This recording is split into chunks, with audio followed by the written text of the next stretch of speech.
Today on People Now, Meryl Streep versus Mariah Carey. It is on. Bitch stole my suit.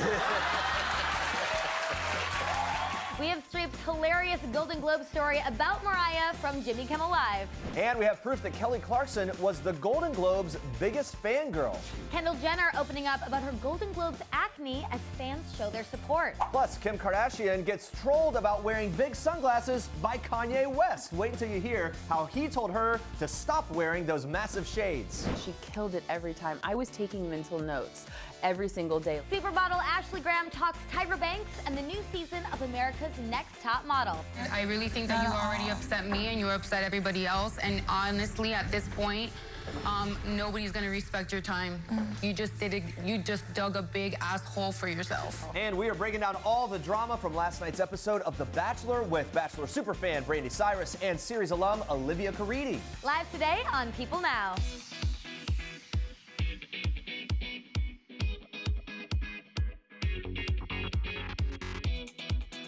Hey, good morning, everybody. Happy Tuesday. Welcome to People Now. We are still talking about some of the best Golden Globes moments from Sunday night, including Kelly Clarkson's epic and hilarious starstruck moments with the one and only Meryl Streep.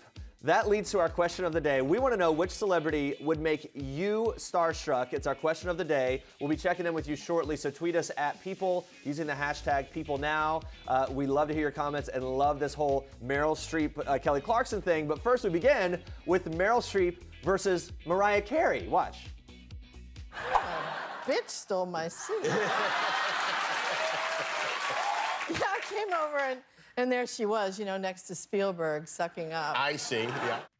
Meryl Streep keeping things very funny during her appearance on Jimmy Kimmel Live on Monday night after Grammy Award winner Mariah Carey accidentally stole her seat during a commercial break during Sunday night's Golden Globes. All jokes aside, Streep did set the record straight about what really happened. A commercial break was suddenly coming to a close and everyone was told to drop to a seat before the award ceremony continued. Carey told Streep that they made her sit down, to which Streep replied, "No, stay there, I'll sit on your lap." She joked to Kimmel that it looked comfy. Carey, who was nominated for her song in the animated film The Star, tweeted from the audience about her encounter with Streep, who was nominated for Best Actress for her role in The Post. She said, in part, quote, "Dear Meryl, please forgive me. And don't worry, Mariah, it sounds like there was no love lost here." What a great story. In case you missed it, guys, Kelly Clarkson was pretty much all of us at the 75th Annual Golden Globes on Sunday. It was her first time at the award show, and she fangirled hard all over the place, including with Meryl Streep. Her first encounter with the legend almost knocked her off her feet, literally. After finishing her red carpet interview with American Idol buddy Ryan Seacrest, she turned around and screamed, "Oh my God!" when she spotted the legendary actress. Kelly didn't shy away either. She asked Meryl, "Can I meet you? I've adored you since I was like 8. It was all happening right there live. And Meryl hugged Kelly, gave her a kiss on the cheek, spoke with her for a bit. As amazing as this moment was, though, it does not stop there. No, Kelly Clarkson! Yep, almost 13 years after that hilarious scene from The 40-Year-Old Virgin, Steve Carell and Kelly Clarkson finally met in real life, and it didn't involve hot wax this time, thank God. Steve shared the behind-the-scenes moment on his Twitter with the hilariously simple caption, "Finally." Clarkson responded on Twitter saying it was, quote, "one of my favorite moments of my life." Kelly, who attended with hubby Brandon Blackstock, also got to FaceTime in real life with Seth Meyers, sang a quick impromptu duet on stage with former Idol judge Keith Urban, and had an epic animated run-in with Will and Grace star Sean Hayes. Kelly, you did great. We definitely lived vicariously through you and loved it, and we hope that it wasn't too hard falling from cloud nine, you know, the morning after. Anyway, Kendall Jenner attended the Golden Globes on Sunday wearing black and standing in solidarity with the anti-harassment Time's Up movement, but social media shamers were quick to call out the supermodel not only for her attendance at the award show, but also for her acne. However, Jenner rose above the negativity with a powerful and direct response to one of her fans that simultaneously shut down all her critics. The 22-year-old star replied to one supportive fan who came to her defense via Twitter. She said, quote, "Never let that bleep stop you." Kendall has been very open about her acne battle in the past. In 2015, she revealed that she struggled with skincare a lot in her teens, which led to low self-esteem. She admitted it got so bad that she, quote, "wouldn't even look at people when I talked to them. I felt like such an outcast. When I spoke, it was with my hand covering my face." Jenner added that as she grew up, she started to handle her acne better and found that the right treatments to combat her breakouts really helped. And always supportive big sis Khloe Kardashian made sure to praise Kendall's look on Instagram, writing, quote, "I cannot bleeping handle it. The best she's ever looked. She looks epic always, but this is craziness." Now, the world has been buzzing after Sunday night's Golden Globe Awards, where Oprah Winfrey gave a powerful and poignant speech after receiving the Cecil B. DeMille Award for her outstanding contributions in entertainment. But now the question on everyone's mind is, will Oprah run for president in 2020? That's all everyone's been talking about over the past day. Well, no one knows for sure, but if she does want to take over the White House, she has a strong supporter in supermodel Ashley Graham. Here's what she told us. Oprah 2020, I know, right? President. Now, would you get behind that? Yes, 100%. I mean, I'm already about Oprah. She is someone who is on my vision board. She's always been someone I look up to. She's an idol. I mean, I would love to have the Ashley Graham show that mirrors the Oprah show in so many ways. But she's just also been such an advocate for women, for people who have never really had an opportunity in life. And she's just so true. And I love what she said, to continue to speak your truth. And I always say that as well. Now, if you interviewed Oprah, what would be your #1 question you'd ask her? What gets you out of bed every morning that inspires you to keep moving, because you've already made it? So what is it? Why? Yeah. Why continue? Very good question, Ashley Graham. And the supermodel also revealed that Winfrey's speech was, quote, groundbreaking and very personal to her. As a woman in an interracial relationship, she says that she and her husband of almost 8 years, Justin Irvin, are constantly having an ongoing conversation about race and white privilege. Watch this. If you're in an interracial relationship and you're not talking about race constantly, then I don't know what you're talking about. It's something that my husband and I have many conversations on, how we're going to raise our children, what it's like for him to walk down the street, what it's like for him to have gotten jobs along the way, versus what it's like to be a white woman in America. I had no idea what white privilege was until I actually sat down with him and understood the ins and outs of how that actually worked.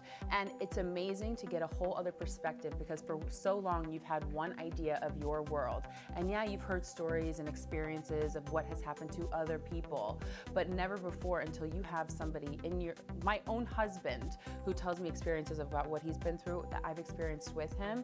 Your whole mind and your heart shifts in a whole other way. And so to hear Oprah talk about that, I mean, it's groundbreaking. It's groundbreaking.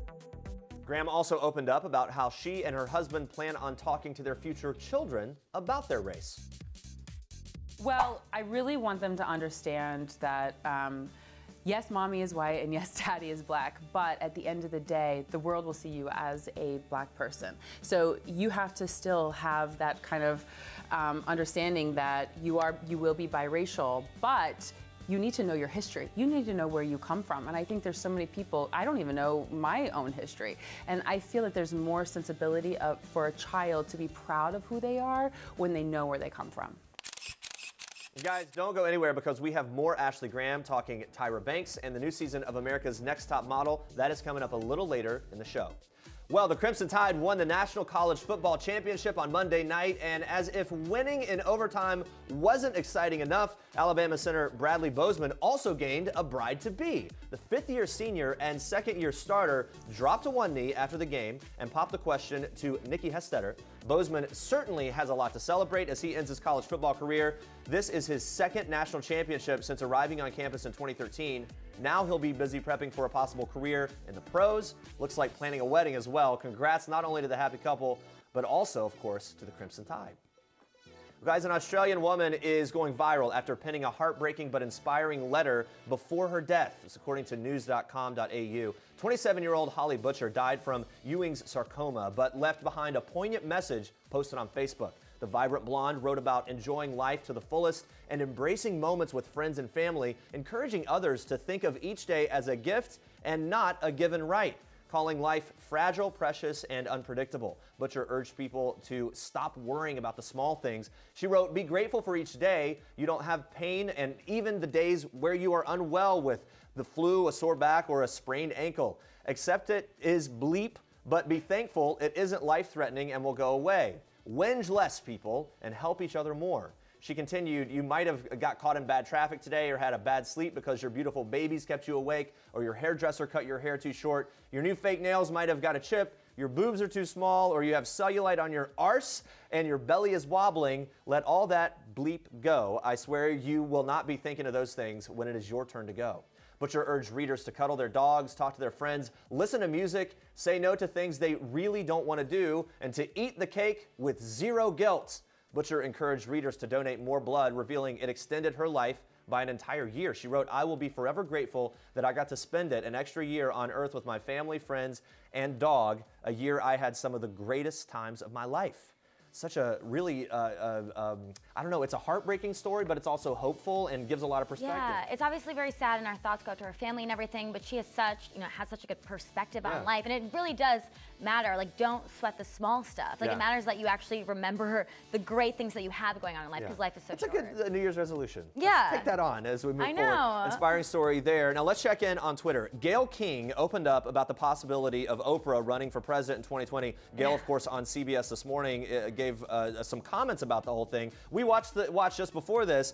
Here's part of the quote from CBS this morning saying, I'm thinking that she is not going to be running for president. She's very intrigued, and I also say, as I've heard many years on the Oprah show, you always have the right to change your mind, but that's certainly not something that she's considering right now. Yeah, and we were talking earlier, so Gayle King in March said that she would bet her first and second born that Oprah will never run for president. She said never, and then she actually spelled it out, Neva, N-E-V-A-H. Yeah. She's Gayle King, she's amazing. Yeah. But, so it seems like that now she's changed her stance on it a little bit. Well, the other quote was that Gayle said she believes Oprah is intrigued by the idea, which is a little bit of a shift, So she goes from never to intrigued, and that gives us hope, of course. Yeah, well, so this is the thing, as people are watching this closely, you're paying attention. And by the way, Gayle was so careful with every word on CBS this morning. Careful. It's like, wow, they definitely had some talks about this, and she's using just the right language here, which makes me believe, perhaps I'm reading into it, that maybe there's more to it. We might be reading into it. Yeah, maybe. Anyway, keep the comments coming in, everybody. We are going to check in with you again soon, but first, Andrea, more for us in Star Trek. Yes, Jeremy, so a new relationship buzzing. We're kicking off Star Trek with one of our favorite momagers. Yolanda Hadid has found new love. The mom of supermodels Gigi and Bella Hadid and former Real Housewife of Beverly Hills star opened up to Entertainment Tonight about the new man in her life, saying, quote, I am so in love right now. I'm very blessed to have found a beautiful love. Though Hadid didn't spill any more deets about her mystery businessman Bo, she did say he's a very private person and that she's officially off the market. She went on to say, quote, it's such an exciting time in my life being finally healthy and ready to move on to the next chapter. Well, news of Hadid's romance comes nearly 3 months after her divorce from ex-husband David Foster was finalized. After 4 years of marriage and a total of 9 years together, the mother of 3 and the music producer announced their divorce exclusively to People on December 1st, 2015. And tomorrow, we'll be talking to Yolanda Hadid about her new show, Making a Model. And I'm going to try to get us some more deets on that new man in her life, so stay tuned. All right, now watch this. Oh my God, you're on fire today. What? Holy shit. I haven't seen you in an outfit like this in a long time. What? Yeah. Kanye picked it out.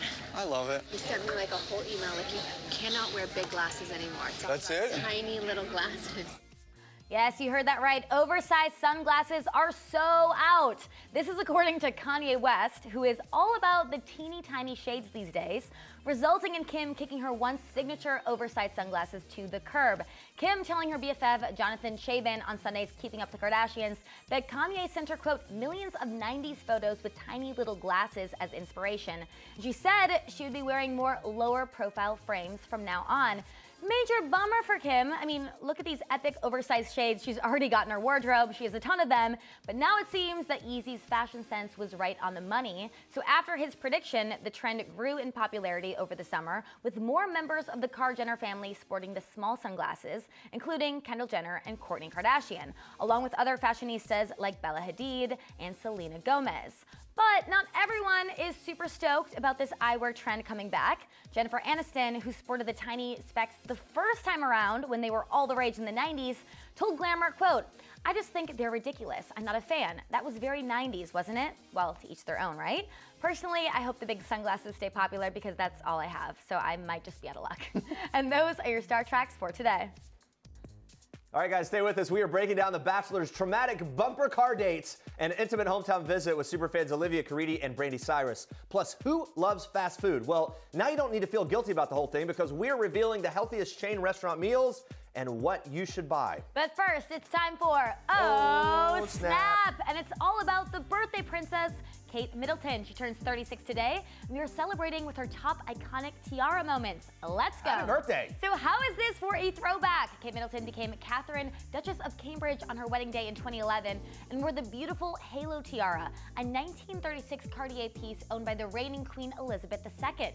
The Duchess made history marrying Prince William and turned heads in her beautiful Sarah Burton for Alexander McQueen wedding dress, which I think it's safe to say is still one of the most memorable dresses of the decade. Very safe to say that. And Lady in Red, Kate made an elegant statement wearing the eye-catching lotus flower tiara during her first state banquet at Buckingham Palace in 2015. She dazzled in a beautiful floor-length red gown while keeping the President of China company and kept the accessories understated with simple earrings, no necklace, and a shimmering cuff. She looked completely regal, knocked her first major state affair out of the park. And I love the red. Well, fast forward to December of 2017, a pregnant Duchess of Cambridge stopped the presses in Queen Mary's Lover's Knot tiara, which is closely associated with Prince William's mother, the late Princess Diana. So fun fact, the tiara had not been publicly seen since her death in 1997 until Kate first dusted off the prized heirloom back in 2015. She broke it out again to attend the annual winter party at Buckingham Palace. The pearl and diamond sparkler is absolutely radiant and very fitting for a Duchess. Well, happy birthday to Kate.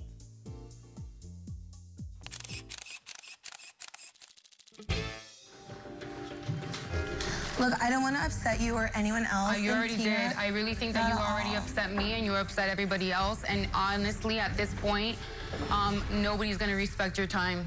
You just did it. You just dug a big ass hole for yourself. Good luck, Crystal. I'm done with you. I think you really need to take some time, maybe tomorrow, do your little workout, meditate a little, and reflect on what you just did. Because there's a lot of angry people here, and I'm just a voice. Well, I apologize. I didn't mean to anger anyone. Mic drop.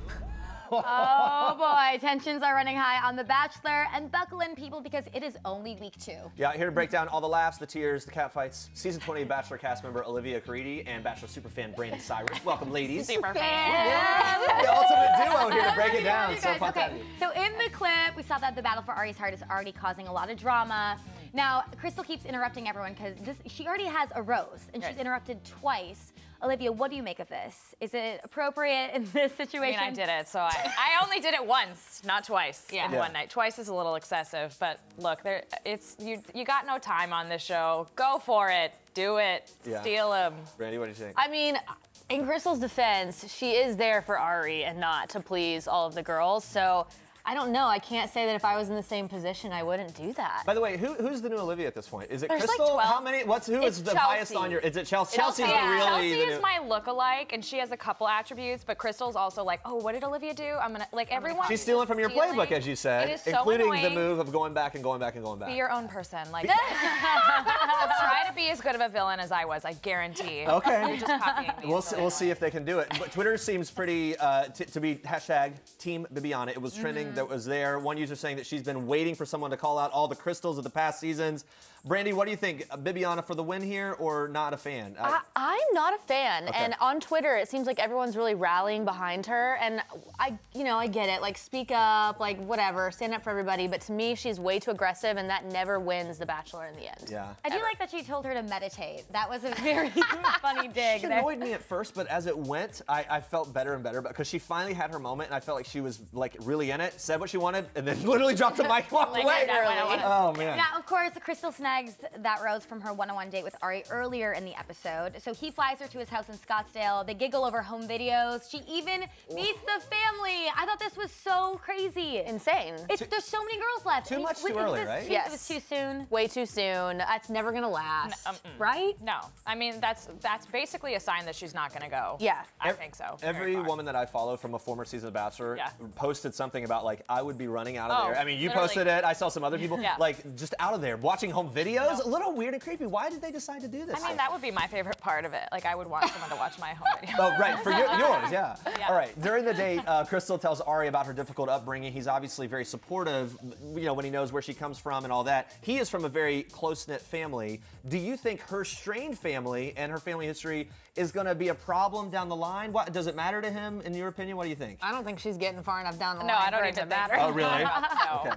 Really? I think No. she's gonna be around for a while. I got the vibe that she's like telling this sob story and she's talking like this. Well, and she he's is. like restraining to like keep a straight face. Yeah, but like he's got a camera in his face. What's he gonna do? Yeah. Be like, oh, you're dramatic, bye. By the way, she did, throughout the episode, I felt like she talked in the same voice as like your, you know, like the last call of the night in high school when you're talking to your girlfriend. It's kind of like that, kind of like the bedtime voice. She was on Instagram saying she lost her voice the entire season. Oh, really? Yeah, Yes, right. that Was that her. part of it? All right. Didn't know. There you go. Another lucky lady who scored a one-on-one date with Ari was Becca K. So Jimmy Kimmel actually predicted Becca would make it all the way.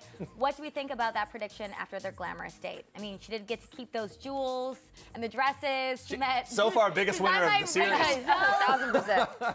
Yeah. What do we think of that date and everything? I just think Becca's kind of boring. I didn't get chemistry from them like I don't at all. either.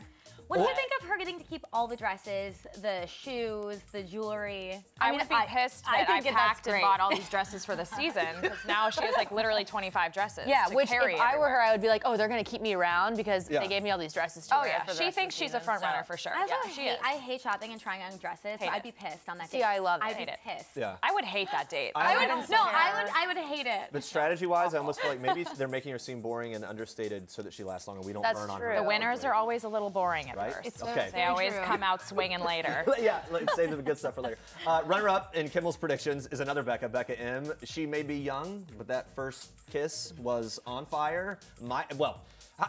He's trying to have fire kisses with everyone, and yes, he does the lips, the whole. There's a perfect impression right here. Oh my It's something like that. It seemed to last a long time. Let's take a quick look and we'll talk about it. Stop.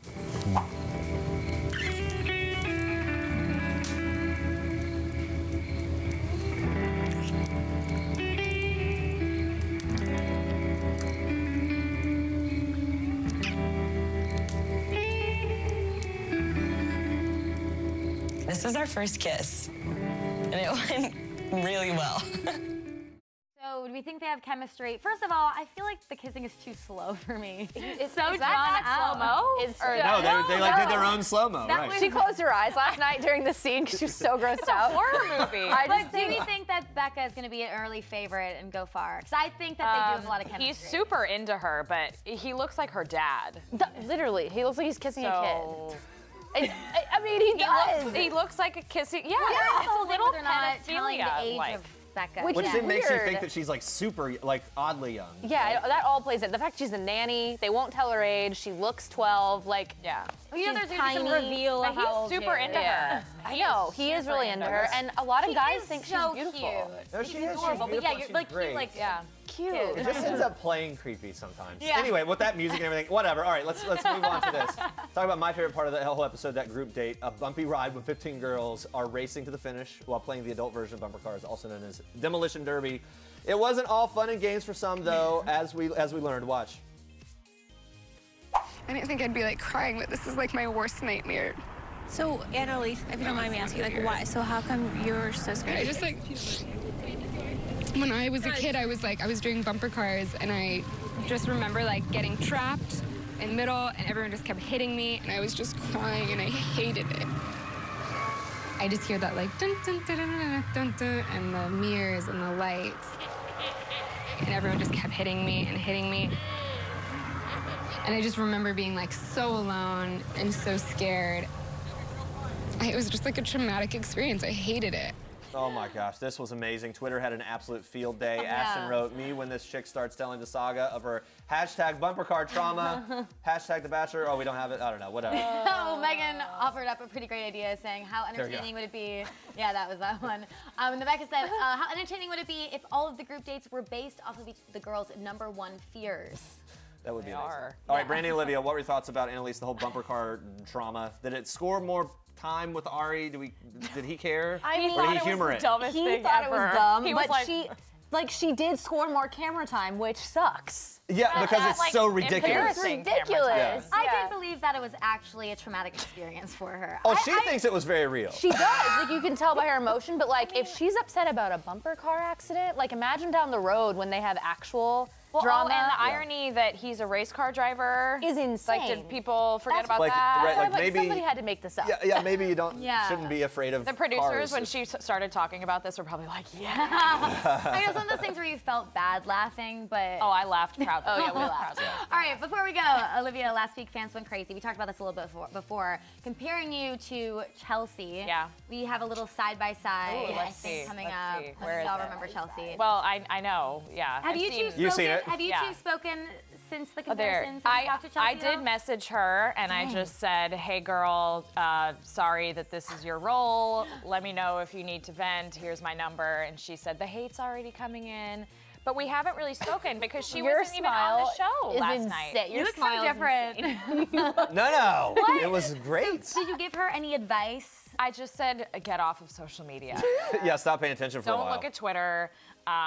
Like, don't answer haters because you can't win that game.